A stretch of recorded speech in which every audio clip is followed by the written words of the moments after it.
एक सांसद हैं भोपाल की, सुना है कि नहीं सुना है? मैं उनको साध्वी नहीं बोलता हूं।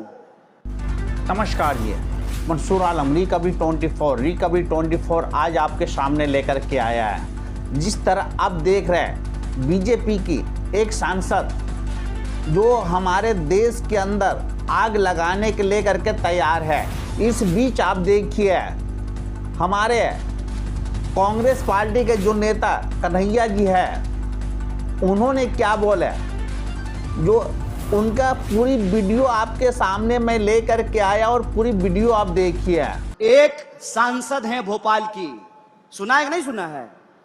मैं उनको साध्वी नहीं बोलता हूं, क्योंकि साध्वी की भाषा में ना हिंसा नहीं होती है।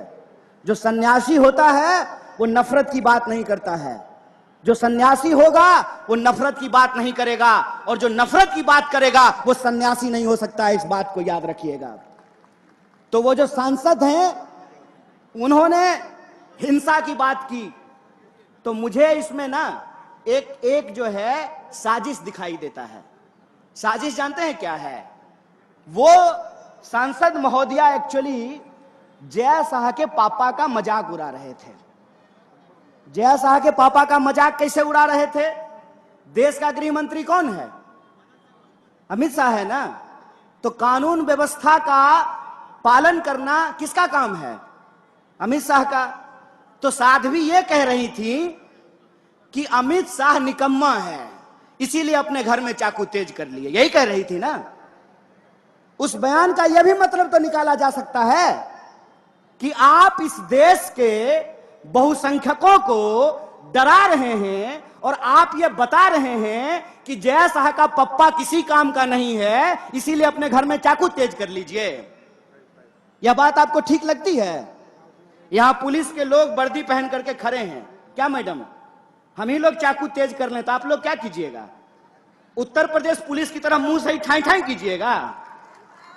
क्या कीजिएगा बताइए? बताइए इस देश की सिक्योरिटी फोर्सेज क्या करेगी? बताइए इस देश की पुलिस क्या करेगी?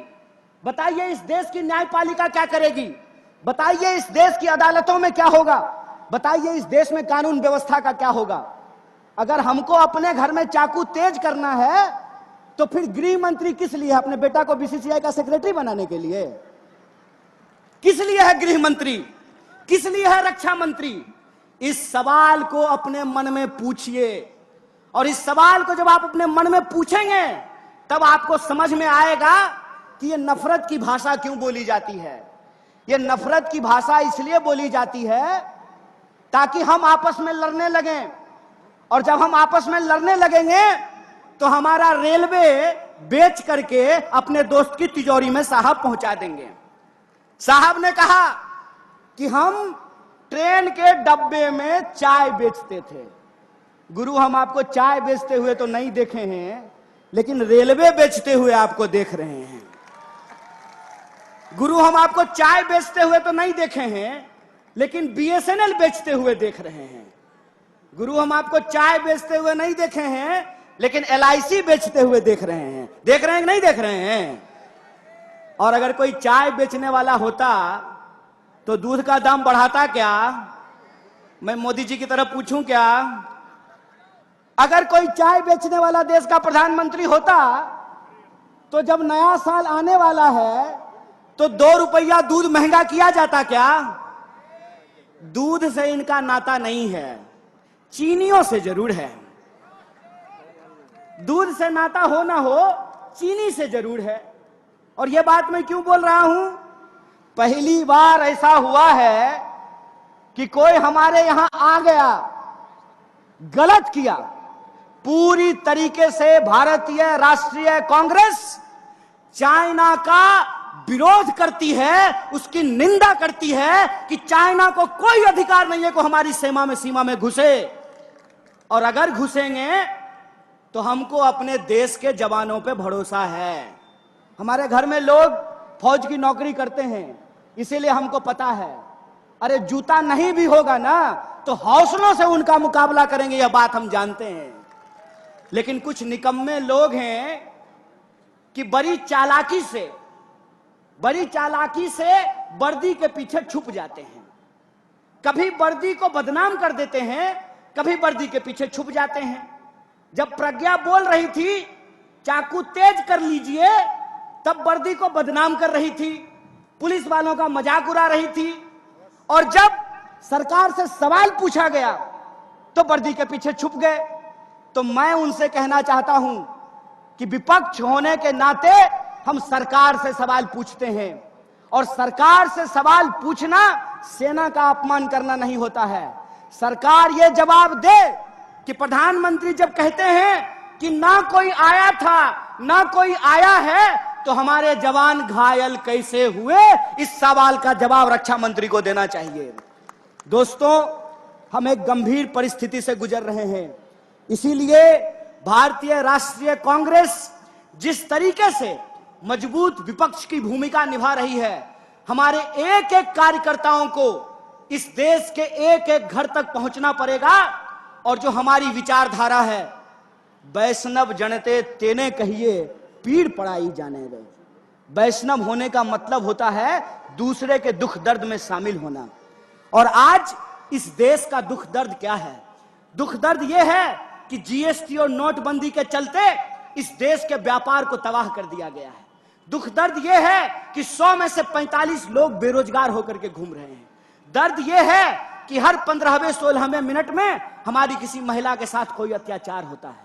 दर्द यह है कि शोषितों वंचितों के ऊपर अत्याचार हो रहा है। दर्द यह है कि दिन भर ये साहब क्या भाऊ लाठी लेकर के ड्यूटी करते हैं, बुढ़ापा में पेंशन नहीं मिलेगा तो आपको सुरक्षा मिलेगी। दर्द यह है कि जो लोग अपनी पूरी जिंदगी लगा देते हैं सरकार की नौकरी करने के लिए, उनका पेंशन बंद कर दिया गया है। यह इस देश का बुनियादी सवाल है। इस देश का बुनियादी सवाल रोजी रोटी, कपड़ा, मकान, शिक्षा, स्वास्थ्य, सड़क, बिजली, पानी का सवाल है। प्रधानमंत्री को भी उन्होंने टारगेट पे लिया, लास्ट में गृह मंत्री को भी, अमित शाह को उन्होंने टारगेट पे लिया। अमित शाह को टारगेट पे इसके लिए वो लिया जबकि हमारे देश के अंदर देखना और पूरे सुरक्षा करना काम जनता का, अमित शाह का, गृह मंत्री का।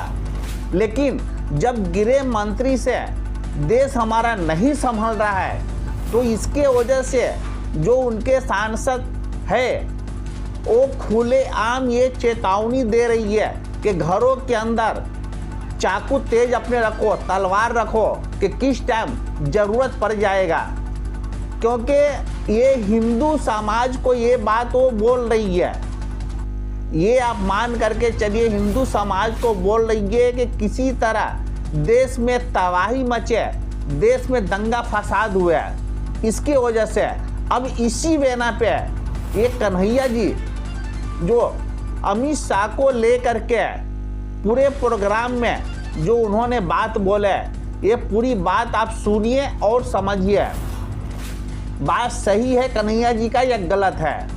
अगर इस बात से, कन्हैया जी के बात से और हमारी बात से अगर आप सहमत है तो पूरी वीडियो आप देखिए। अगर वीडियो पसंद हो तो एक लाइक, शेयर, सब्सक्राइब आप जरूर। लेटेस्ट न्यूज़ और आपकी ज़िंदगी के दिन भर की बड़ी जानकारी को समझने के लिए और जानने के लिए हमारे चैनल रिकवरी 24 को सब्सक्राइब करें और बाजू वाला बेल आइकन दबा के ऑल पर क्लिक ज़रूर करें और साथ ही में इस वीडियो को लाइक, शेयर और कमेंट भी ज़रूर करके जाएं।